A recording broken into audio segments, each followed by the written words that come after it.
It's Johnny Two-Face here, back with another reaction video.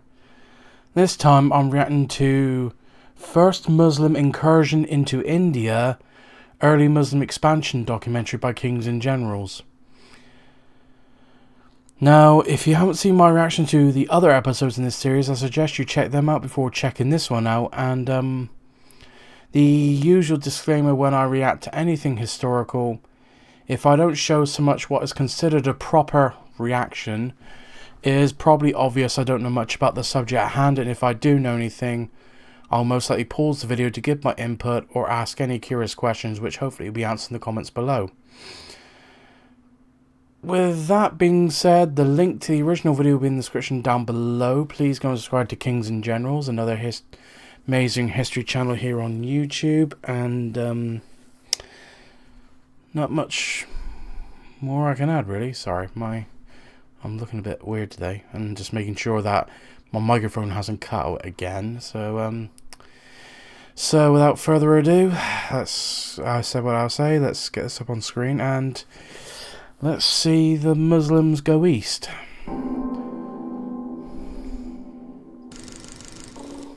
In our last video on the early Islamic conquests, we saw the Umayyad Caliphate greatly expand its borders in the aftermath of the Second Fitna, pushing into Afghanistan and finally completing the decades-long conquest of North Africa.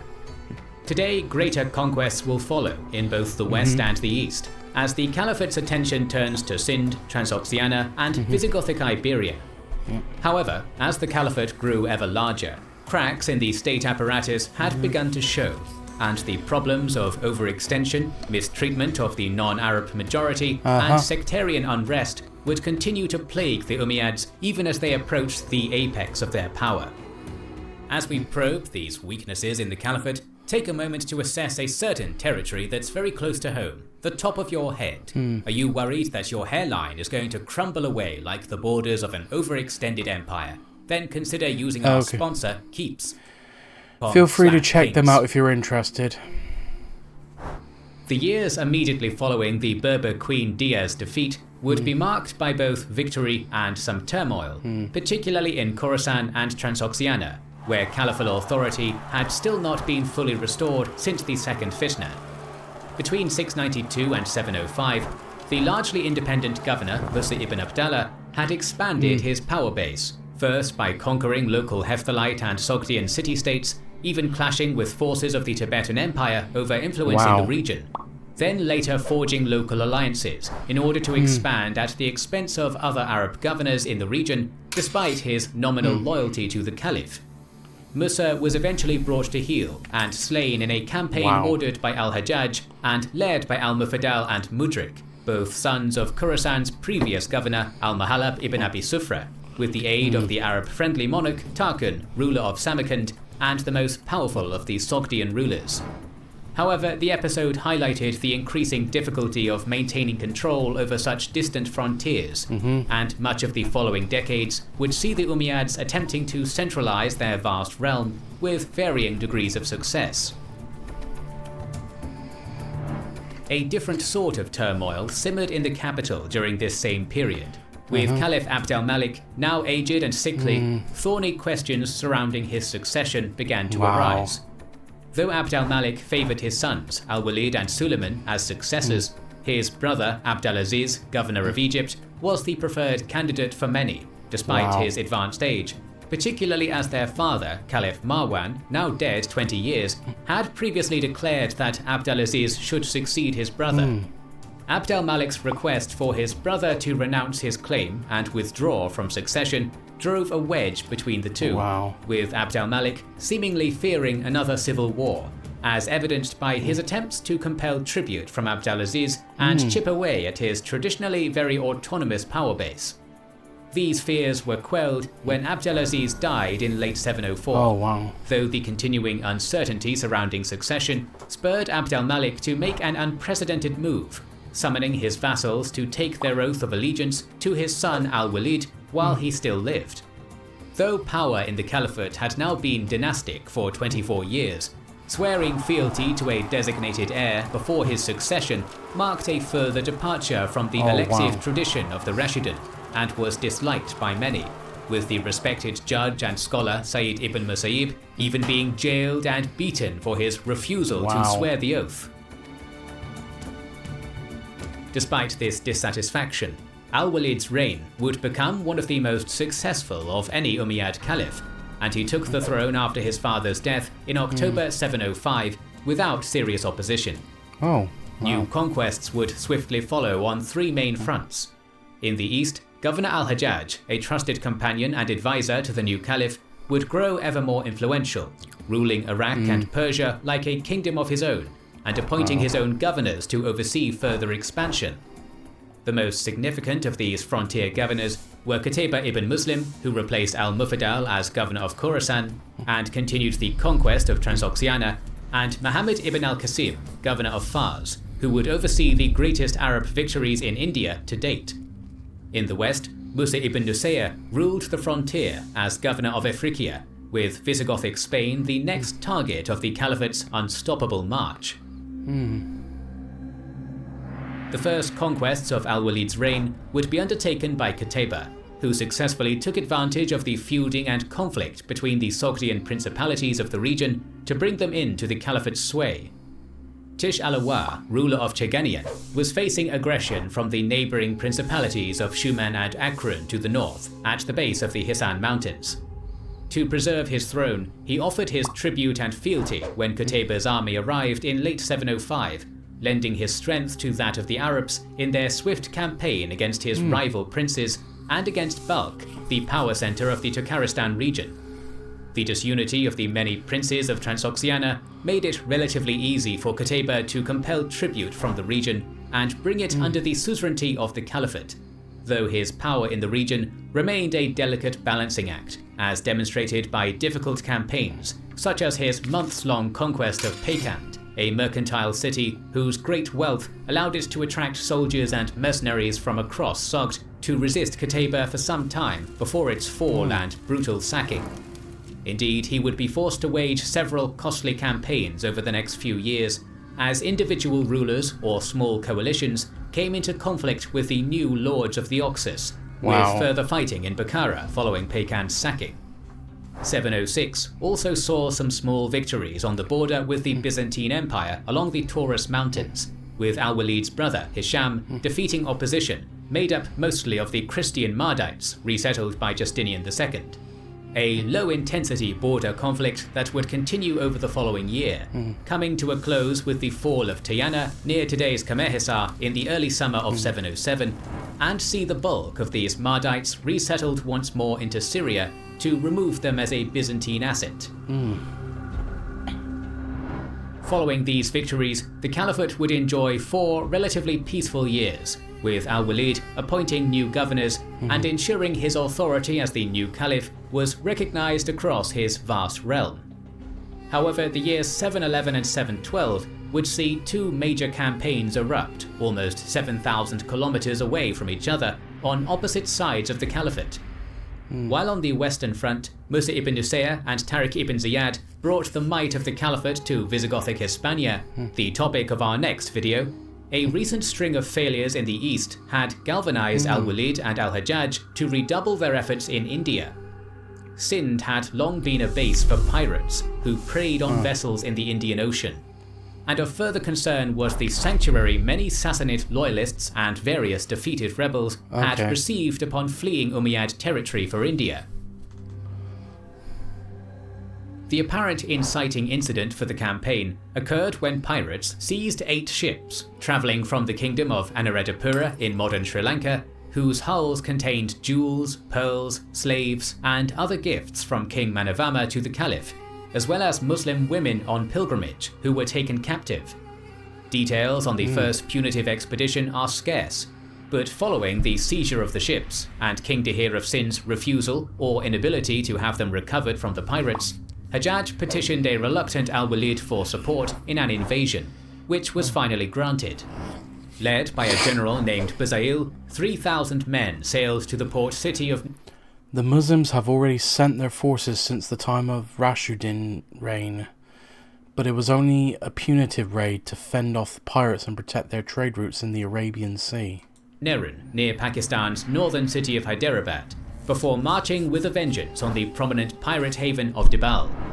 The garrison and local forces would crumble rapidly before the small Arab army, but this initial victory would last only until the arrival of Prince Jasir of Sindh with 4,000 men, mounted on camels and accompanied by war elephants. Though the Arabs fought valiantly, the elephants drove many of the Arab cavalry's horses to panic, including Buzayl's own steed, leading to the general's death and the defeat of his already outnumbered army. Dihir and Sindh's victory would be very short-lived, however. Even before the launching of the second invasion, cracks were beginning to show in the kingdom. Fearing another invasion, the governor of Nerun began paying tribute to Al-Hajjaj, a sign of the breakdown in central authority in Sindh that had allowed the kingdom to become such a haven for pirates, and which would later see the caliphate gather significant support from within its borders. In addition, various tribes and communities existed effectively independently within Sindh borders, most notably the nomadic Jat people and the Meds of Balochistan, who lived along the coasts as fishermen and pirates. During the reign of Rai Chach, who established the Chacha dynasty in Sindh around the same time Islam was first emerging in Arabia, humiliating and discriminatory decrees had been leveled against such tribal groups, the Jat in particular. These included bans on their wearing of silk and carrying of swords, with children of prominent Jat leaders held hostage to enforce these rules. By the time of Al-Walid and Dihir, these grudges still ran deep, but the Crown of Sindh seemingly no longer had the power or authority to control its coasts or its populace, leaving large minority populations and disloyal vassals within the nation ready to take up arms against the state at the first showing of weakness. This opportunity would come swiftly, when in late 711, a second army was raised with Al-Walid's direct support, Al-Hajjaj using the soldiers from Buzayl's army still held prisoner in Sindh as a further grievance to goad the caliph into war. Under the leadership of Muhammad ibn Qasim, the still teenage governor of Fars and Al-Hajjaj's brother-in-law, and counting 6,000 horsemen from the caliphate's core Syrian army, an equal number of camel-mounted irregular warriors joining at Shiraz, and a further 3,000 at Makran, led by the province's elderly and sickly governor Muhammad ibn Harun, this army would greatly outnumber Buzayl's. And though his family ties and personal loyalty to Al-Hajjaj seem to have contributed more to the young governor's selection as leader than his military experience, particularly with Al-Hajjaj having suffered near defeat at the hands of one rebel general already, he would rapidly prove his skill as a commander in the years to follow. From Makran, the army marched into Sindh with a vengeance, first conquering the Balochi city of Armanbale, today's Bela, Pakistan. Despite his youth and his larger army, Ibn Qasim proceeded with greater caution than Buzayl had, wary of the Sindh prince's army that had foiled the first expedition, and constructing a series of fortified camps as he advanced to guard against ambush. Reaching Dibal on October 28, 711, ships arrived to unload vast siege engines and catapults, along with frequent correspondence from Al-Hajjaj, and the ever-cautious commander dug trenches around the besieged city to guard against any relief army or sortie before beginning a bombardment. While the 13th century Chachnamaz account of the siege to follow is rather fanciful, featuring a magical battle standard that rendered the city unconquerable until its flagpole atop the temple was shattered by a catapult stone, among other obvious embellishments, the basic overview of the brief siege is simple enough. After 7 days of bombardment from mangonels and the enormous catapult known as the Little Bride the Caliph had provided, the defenders of the city attempted to sally forth against the besieging army, only to be driven back easily. The following day, Ibn Qasim's army assaulted the battered walls from every direction, soon scaling the walls and storming the city. A brutal sack followed, with the city nearly razed, many killed as they sought refuge in the temple, and far more carried off as captives. leaving the recently freed prisoners from Buzail's army in charge of Dibal, along with their former jailer Kubla, who was spared thanks to his kind treatment of the Muslim prisoners and swift conversion to Islam upon their victory. The great army swiftly departed their conquest to push on towards Nerun, where Jaisia was still encamped. Outnumbered by the approaching army and receiving word of the fall of Dibal, the prince opted to withdraw to his father's side, commanding Nerun's governor to resist the approaching Arabs, unaware of the tributary agreement he had already reached. When Ibn Qasim arrived in Nerun soon after Jaisia's departure, he found no resistance, instead being allowed to rest and resupply, while Jat and Med tribespeople, hostile to the Chach monarchs and hearing word of Qasim's victory, flocked to his banner. From here, he first went northwest along the west bank of the Indus, conquering Sewan with little more difficulty than Dibal, despite the stubborn defense of its leader Bechera, cousin to King Dahir. After another week-long siege, its citizenry, frightened by tales of Dibal's raising, favoured surrender, eventually driving Bechera out in order to do so. A few days later, at Badia, Bechera attempted another stand after fleeing Sewan's fall, joining that city's headman, Karakotak, to launch a night attack against the encamped Arab army. 1,000 of his best warriors split into 4 groups for the raid, under cover of darkness, backed up by Jats loyal to Sind. Confused orders would see the nighttime attack come to naught, however, with the 4 groups failing to properly coordinate in the darkness, some becoming lost and failing to reach the Arab army, while the rest were discovered and driven away by the alert sentries of the well-fortified camp. In the aftermath of this defeat, Karakotak submitted to Ibn Qasim as so many of Dahir's vassals had already, while Bechera and his loyalists were slain, bringing almost the whole of Sind west of the Indus under the sway of the Caliphate. The true test would be the crossing of the Indus, however, and here Qasim's army, camped at Kahal, began to face difficulties. Dahir and Jaisia stood ready on the opposite bank, the two armies at times within bowshot of each other, guarding against a crossing. Despite nominally commanding the loyalty of the nearby conquered cities, Qasim's position was still tenuous, based on a fear that the loyalty might fade if the conquerors showed too much weakness.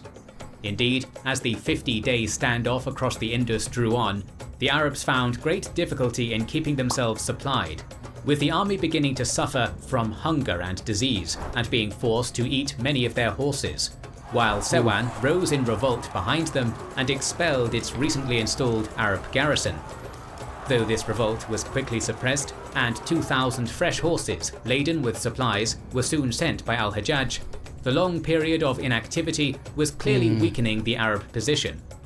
Thus, on Hajjaj's orders, the army departed towards Thatta, most likely in May of 712. A successful crossing was made at Jim, today the site of Kinjar Lake, but at the time a relatively safe ford, where a small island stood in the middle of the Indus. Provided boats by the local leader, Moka Basaleh, Ibn Qasim had them filled with ballast and connected by planks to form a bridge, crossing before the unprepared Dahir could bring his forces to bar their way, and routing the paltry force under Moka's loyalist brother, Rasil. From here, Qasim marched swiftly north towards the Sindhi capital of Aror, defeating several Sindhi armies along the way. At a lake just south of today's Nawab Shah, the first major engagement was fought, with Jaisia taking a strong force of soldiers and elephants to oppose the invaders. Though they fought bravely, and the elephants caused great chaos among the mounted Arabs, they were swiftly enveloped and hemmed in by their more mobile foes, with the majority of the army being cut down, while Jaisia broke through the foes surrounding him atop an elephant to escape to his father's side. This defeat further shook the confidence of Dahir's vassals, with Rasil now defecting to join his brother in Ibn Qasim's service, and securing boats to cross the lake as a sign of his new loyalty. Over the following 3 days, Dahir, facing loyalty problems and apparently allowing the readings of his astrologers to inform much of his strategy, threw several detachments against Ibn Qasim to no avail, allowing the Arabs to overcome these small forces piecemeal and reduce the Sindhi numbers advantage. On June 16, 712, following the advice of Muhammad ibn Haris, leader of the Muslim Alafi tribe, which had fled Makran after a blood feud brought them into conflict with al-Hajjaj, he finally brought his full army to bear against Ibn Qasim's army, which had crossed the lake, led by his lieutenant Uwais ibn Qais. Arranging his horsemen on the left, archers on his right, with foot soldiers supported by war elephants in the center, the Sindhi army numbered approximately 20,000 men to Ibn Qasim's 15,000. Though he initially attempted to rout them with an elephant charge, the Arabs and their mounts now had experience fighting the great beasts, and divided into small groups to confuse and frighten the war elephants sent against them. Meanwhile, a cavalry charge by the Muslim second-in-command, Muriz ibn Sabat, into the enemy center saw significant success, despite Muriz's own death in battle, causing great damage to the enemy before both forces were forced to withdraw after the day's bloody fighting. The following day would be the climax of the conflict, with Dahir this time issuing forth his horsemen at the center of his army, while the Arabs shot arrows treated with flaming naphtha to panic the elephants. Initially, the battle favored the Sindhis, with Suja the Abyssinian, a renowned champion in Ibn Qasim's army, being killed with an arrow to the neck, and the Caliphal army beginning to retreat before the cavalry onslaught. Ibn Qasim managed to rally his forces, however, with Muqabisaya's own mounted detachment reinforcing his commander in the center as the battle raged across the banks of the lake. Soon, Dahir's lack of authority would be his undoing, with huge numbers of his levied footmen and archers fleeing, leaving mostly the dwindling noble-born cavalry to defend their king, as the rallying Arab army began to push back. As the left wing of his army began to rout, Dahir launched a last valiant charge from atop his elephant, only for a flaming arrow to set the litter he rode in aflame, causing the elephant to panic and rush into the water of the lake.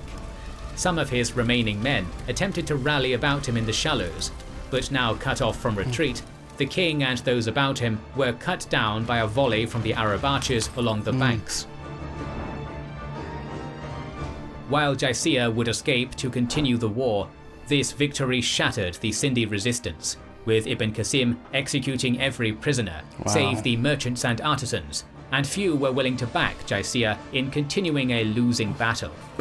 Many towns and cities would swear fealty to Ibn Qasim and the Caliphate in the immediate aftermath, with Jaisir holding out in Brahminabad until its fall to a siege nearly a year later in November 713 officially ended the Chach dynasty and the Kingdom of Sind.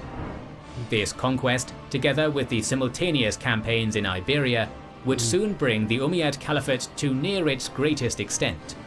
Yet for all its power, the Caliphate was not invincible, and dangers both internal and external continued to loom. Just like every empire. Join us next time for some of the greatest victories and defeats of the Caliphate alike, at the Guadalete River and the gates of Constantinople. This series will continue, so make sure you are subscribed and have pressed the bell button to see it. Please consider liking, commenting and sharing. It helps immensely. Our videos... Whoops. Sorry, I didn't mean to press that. Anyway, that'll do it. This has been another great, another interesting video by Kings in General. Sorry about that. And not much more I can add. So if you like this reaction, please like, comment and subscribe, and I'll see you in the next